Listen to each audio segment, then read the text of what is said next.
Chinese. Yeah. Before we married, you remember I have an apartment and you have a house. Yeah. You have your apartment here in China. I have a house back in Canada, right? Yeah. Now is how we deal with these two things. No, we married, okay? How we deal with that? Because by Chinese marriage law. Okay. Called family law later, okay? Yeah. Before married, the apartment totally belong to me, and yours belong to you. So what's the? Okay. So how Jewish people deal with this, like the money before get married, money like? Okay, so like resources before you get married, yes. right? Resources and money, I guess you could say. Okay, so we have talked about Canada law and Israeli law, which are pretty much half and half, right? But Jewish people actually have a law before our countries, right? Jewish people actually have an interesting law about this. Is whatever the woman or man brings into the marriage, right? They own that property. So for example, your apartment is never going to be my apartment. My house should never be your house. Now, you might think, oh, that's very separation of family, right? Yes. That sounds like, oh, yours is yours. AA family, right? No. So how we deal with this is to protect the man and woman during divorce, okay?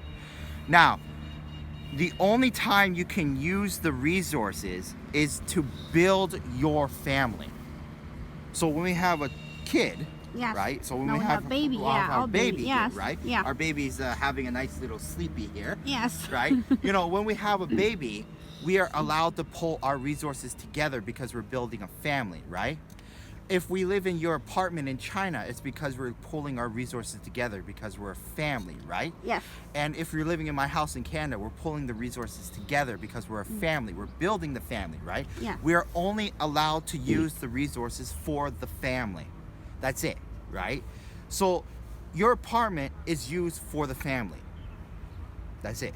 My house is used for the family, right? This is really to protect ownership because divorce has happened, and this rule has been over 4,000 years. We've had this rule about woman owns what woman owns, man owns what a man owns before marriage, and when come together, right, you can only use your resources to build your family up. So where the woman got their resource? Many years of either her working, right, or her family gives her stuff as well, right? So this is where we talked a lot about where her family could give her business. Like when the father and mother die, the business could go to her, right? But it doesn't necessarily go to him. He can't really touch the business unless it's him putting money into the business to build the family to make more money, right? So everything is connected to the family. And the moment you cut off that line that goes to the family, that should no longer be used, type of thing, right? So women have always been allowed to own their stuff. We've had women own property. We have women own businesses for thousands of years, right? This is a very big thing. So like that's a little bit different in China. In China, like old age, before, woman actually got money like from her husband's side family, not her side family. Maybe some rich girl, when they get married, her parents give her some like not dollar, it's like some money for she get married, gift. And like now it's like city people don't give like don't have this tradition no more. Okay, so are they doing half, like AA families, or are they just what's yours is yours, mine is mine? Yeah, city girls, their parents gave their money. But some village girls, their parents will never give her money or anything. No. It's everything go to the brother. No.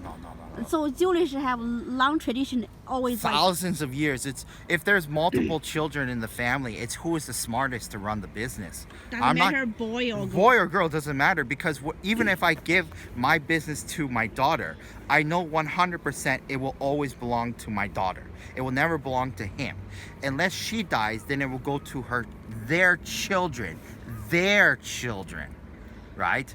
So that means the business will continue through my bloodline still, right? or my house and my property, my money will still continue through the bloodline, but he will never be able really to touch it unless it's for the family, right? Because, you know, modern day age or back then, people lose jobs, there's famines, you know, maybe a bad harvest, right? Yeah. You know, bad things happen, especially back then. There's, you know what I mean, right? Yes.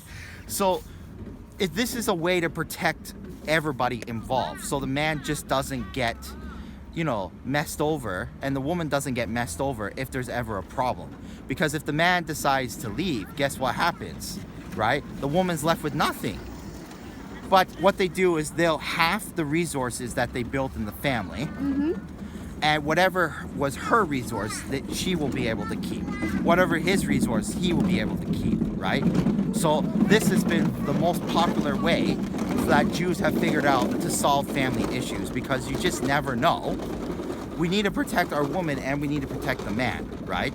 And this was the best way that we could find out was before marriage, what's yours is yours, what's mine is mine, and your parents can still give you the business. Yeah, the woman, so many women own huge business. It's very, very, like King Solomon, one of King Solomon's wife was one of the largest Israeli merchants in the whole entire, you know, like Israel, right?